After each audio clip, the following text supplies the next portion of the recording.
Merci à vous. Nous poursuivons avec un film de quelques minutes dans lequel des présidents de régions européennes et le président du Conseil exécutif de Corse vous adressent quelques messages. Sehr geehrte Frau Vorsitzende Carole Delga, sehr geehrte Damen und Herren, zu Ihrem 17. Kongress der Vereinigung der französischen Regionen sende ich Ihnen sehr gerne einen herzlichen Gruß aus Bayern. Regionen spielen für gute Entscheidungen vor Ort hier bei uns in Deutschland und generell in Europa eine große Rolle. Als Staatsministerin für Europaangelegenheiten und Internationales freue ich mich sehr über die Gelegenheit, Ihnen die Rolle Bayerns als Bundesland im föderalen Deutschland und das Zusammenspiel zwischen Bundesland und föderaler Ebene während der Pandemie kurz zu umreißen. Die Pandemie hat aber auch gezeigt, dass kleinere und damit schnellere Einheiten bessere, lebensnähere Entscheidungen treffen. Die bayerische Staatsregierung hat unter der Führung von Ministerpräsident Dr. Markus Söder sehr schnell und verantwortungsbewusst gehandelt. Zum Beispiel hatten wir früher als andere Länder eine Ausgangsbeschränkung verhängt. Manche Länder haben das anfangs kritisiert und gezögert. Letztlich sind sie dann aber recht schnell nachgezogen. Deshalb messen wir dem Subsidiaritätsprinzip so große Bedeutung bei. Was die Einheit vor Ort besser regeln kann, sollte aus unserer Sicht nicht von oben übergestülpt werden. Länder und Kommunen haben hier eine entscheidende Rolle. Zur Subsidiarität gehört aber auch Kooperation. Die Bewältigung der Corona-Pandemie war ein Kraftakt, der nur durch ein abgestimmtes Handeln von Bund, Ländern und Kommunen, also von allen Ebenen, gelingen konnte. Gleiches gilt für die großen Zukunftsaufgaben wie Klimawandel und digitale Transformation. Diese können nur gelingen, wenn sie von allen getragen werden. Manche glauben, dass die Zentralisierung dafür die Lösung ist, von Entscheidungen und von Geldern. Das sehe ich anders. Das europäische Haus steht nur stabil, wenn es auf vielen starken Stützen steht. Das heißt also, eine föderale Ordnung kann Krisen früh erkennen und ihre Folgen effektiv überwinden. Sie setzt auf Kooperation und lebt Subsidiarität. Entsteht ein Problem vor Ort, dann springen das Land oder der Bund erst ein, wenn es sein muss. So handelt dann die effektivste Ebene. Diesen Föderalismus leben wir in Bayern aus Überzeugung. Und die Erfahrungen in der Pandemie haben uns auch darin bestätigt. Wir brauchen starke Regionen in Europa. In diesem Sinne wünsche ich Ihnen für den weiteren Verlauf Ihres Kongresses einen regen Austausch und viel Erfolg. Mesdames, Messieurs les élus des régions de France, c'est une grande joie pour le Land de Sarre de pouvoir vous saluer en ce jour de congrès de la superbe ville de Montpellier en Occitanie. Bravo à Carole Delga et Renan Muselier pour le binôme remarquable qu'ils forment à la tête des régions de France. Les régions européennes ont un rôle majeur à jouer dans l'Europe de demain, car nous connaissons nos territoires, leurs spécificités, leurs atouts bien mieux que Paris ou Berlin, par exemple. C'est pourquoi en Allemagne, le principe de subsidiarité est si important. Merci à toute cette impulsion nouvelle que nous allons maintenant concrétiser grâce aux nouvelles perspectives ouvertes par le traité d'Aix-la-Chapelle. Je pense bien sûr aux nombreux projets que nous développons déjà avec Jean Rotner, notre voisin et ami de Grand Est, avec qui nous partageons des locaux communs à Berlin, Bruxelles et Paris. C'est vous dire le grand climat de confiance entre nous. Je pense aussi au thème d'avenir. Le Land de Sarre accueille le Centre allemand d'intelligence artificielle qui travaille déjà avec son partenaire français INRIA. Nous avons aussi fixé en Sarre comme objectif le multilingualisme et une génération. Déjà, la moitié des maternelles offrent une immersion bilingue et le français est enseigné dans toutes les écoles primaires du Land. C'est unique en Allemagne car nous aimons la France, ses régions, sa langue, sa culture et sa créativité.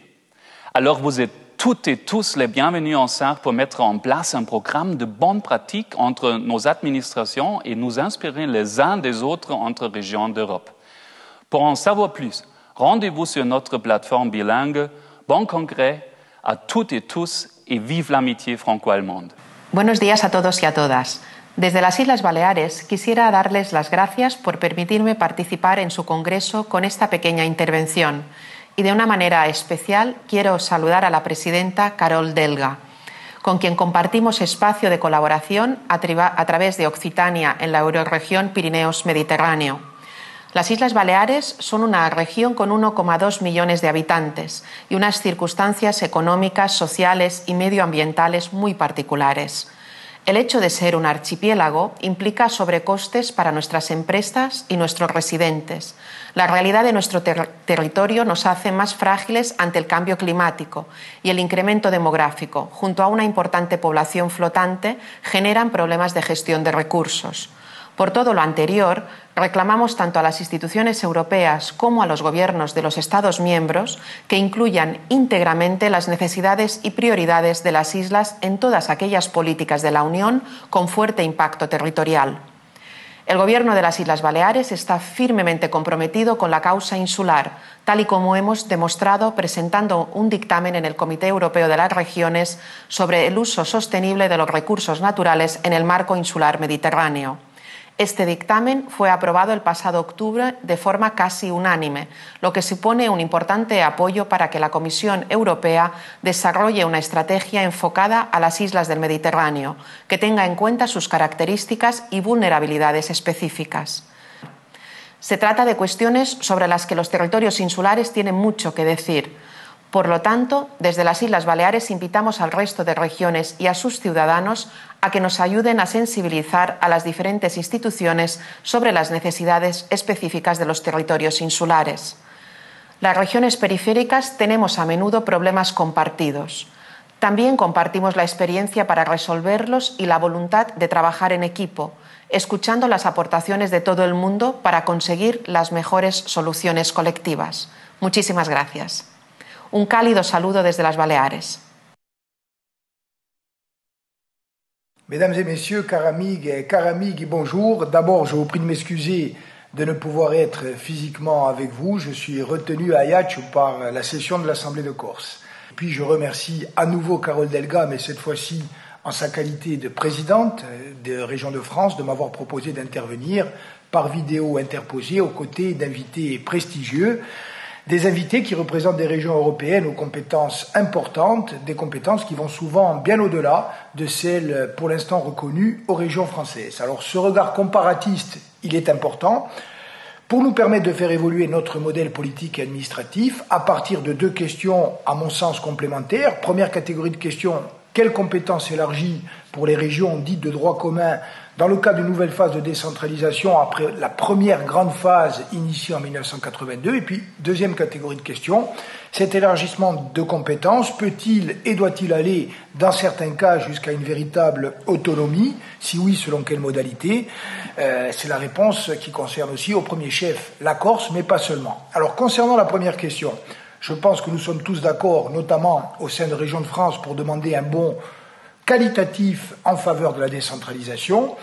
Le droit et la pratique dominante au sein de l'Union européenne plaident en faveur de régions qui bénéficient de larges blocs de compétences, des compétences qu'elles exercent en application du principe de subsidiarité et qu'elles exercent utilement à travers une large autonomie fiscale. Donc oui, nous sommes globalement pour ce modèle transposé bien sûr à la réalité constitutionnelle française. Concernant la deuxième catégorie de questions sur l'autonomie pour un certain nombre de territoires, elle fait également consensus. Rappelons d'abord que l'autonomie n'est pas une catégorie absente du droit positif constitutionnel français, la Polynésie par exemple, et puis en regardant ailleurs, on voit bien que l'autonomie est le droit commun de nombre de régions ou territoires européens à forte identité, qu'elles soient historiques, culturelles ou géographiques, l'insularité par exemple, les trois traits de cette identité pouvant être bien sûr cumulatifs. Ainsi, et par exemple, la plupart des îles européennes de Méditerranée, et d'ailleurs les Canaries, les Açores, bénéficient d'un statut d'autonomie, un statut qui cumule 3 catégories d'avantages. Premièrement, il répond à une aspiration à une démocratie respirante qui s'exerce au plus près des citoyens. Pardon, merci. Un argument Monsieur, s'il vous plaît aussi. Passez derrière les caméras, s'il vous plaît.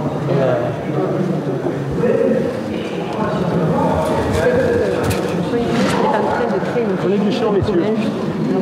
Allez, on recule. On prend du champ, on coupe. Je suis très jaloux du Premier ministre. On coupe là. Un combat au fleuret le matin sur mine de Prague. Moi, je vais perdre. Okay. Attention, hein. Eh, je sais. Je ne peux pas lutter. Il ne faut surtout pas dévoiler. Sur le côté, on va laisser passer. Quelques éléments de réponse. Premièrement, réaffirmer que c'est une démarche fondamentalement démocratique et pragmatique qui doit être co-construite entre les territoires et l'État. Deuxièmement, rappeler que le principe des règles procédures est aujourd'hui soutenu pour la Corse par l'ARF et c'est un soutien précieux. Je remercie les gens de France pour ce positionnement. Enfin, bien sûr, cette aspiration peut concerner, qui concerne déjà d'autres territoires que la Corse. Je pense par exemple à certains départements et régions d'outre-mer qui ont souhaité s'inscrire dans cette perspective. Alors, quel scénario politique et juridique de part et d'autre, et puis au plan juridique, on va imaginer un article constitutionnel adapté à chaque territoire et décliné à travers une loi organique spécifique. Pour cela, nous travaillons ensemble dans les semaines à venir, en attendant un bon congrès à Paris et à Saint-Graziave et à Belle et Justin.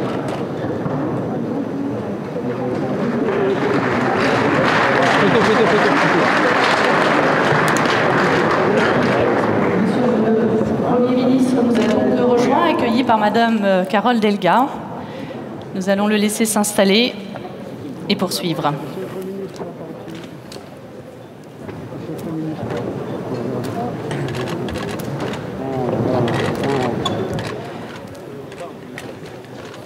Je vais demander à Monsieur Gabriel Serville, président de l'Assemblée de Guyane, de bien venir me rejoindre.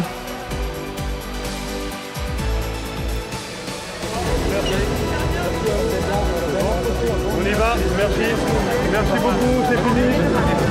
Merci, on y va. Merci beaucoup. Merci, monsieur, on y va. Oui, une dernière, on y va. Allez, passez, monsieur, allez. On y va aussi, non. Ouais, mais c'est toujours la dernière, donc on y va. S'il vous plaît. Allez, on y va. Allez, la presse, s'il vous plaît. C'est terminé à l'arrière. Merci.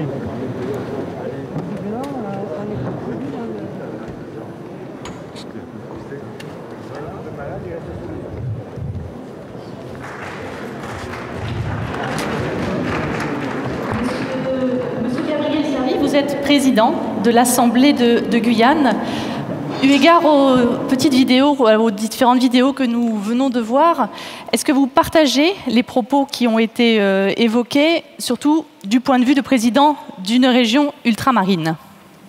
Merci. Permettez-moi tout d'abord de saluer Monsieur le Premier ministre, Monsieur le Président du Sénat, Madame la Présidente de l'ARF, chère Carole, Monsieur le Préfet, Monsieur le Maire et Président de Montpellier Méditerranée Métropole, Madame la Ministre de la Cohésion des Territoires, Mesdames, Messieurs, le protocole étant établi, en vos grades, qualités et fonctions, merci d'accepter mes très sincères salutations.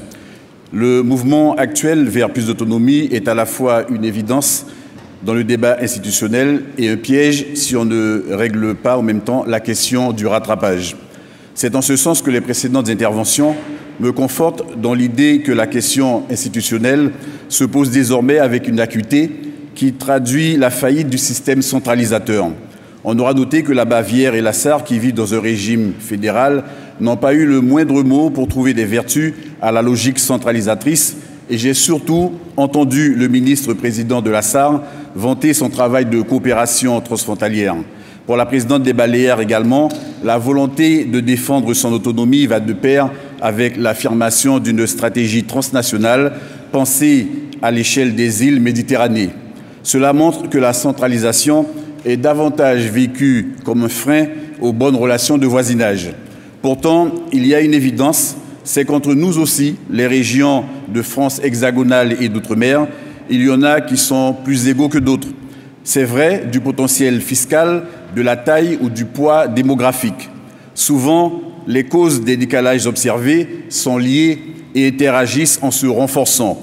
Plus on est gros et fort, et mieux on est armé pour affronter certaines crises. Les régions ultrapériphériques paieront par exemple un plus lourd tribut à la crise sanitaire parce qu'elles ont un taux d'équipement médical moins important, des ratios en effectifs de personnel moins favorables et aussi parce que la prévalence de certaines causes de comorbidité comme le diabète ou l'hypertension y est plus grande. C'est pourquoi sur la santé, j'ai toujours défendu une approche différenciée fondée sur l'évaluation du niveau d'exposition au risque. C'est aussi pour ces raisons que nous défendons des logiques fortes de péréquation pour que de réelles solidarités s'exercent au niveau national et au niveau communautaire. Plus d'autonomie régionale ne doit pas conduire à un système darwinien qui renforcerait les forts et de facto fragiliserait les plus faibles. En Outre-mer, plus encore qu'en Europe continentale, le partenariat entre États et régions n'est donc pas seulement un sujet de répartition institutionnelle des compétences, mais aussi un sujet de pertinence de la réponse des autorités face à la multiplicité des publics et des acteurs. Pour certains territoires d'outre-mer, la question institutionnelle demeure vitale. Et nous aurons noté que même notre collègue président de l'Assemblée de Corse a cité à juste titre le modèle des collectivités du Pacifique qui montre qu'on peut être dans la République et en même temps bénéficier d'un cadre institutionnel qui soit adapté aux réalités du terrain.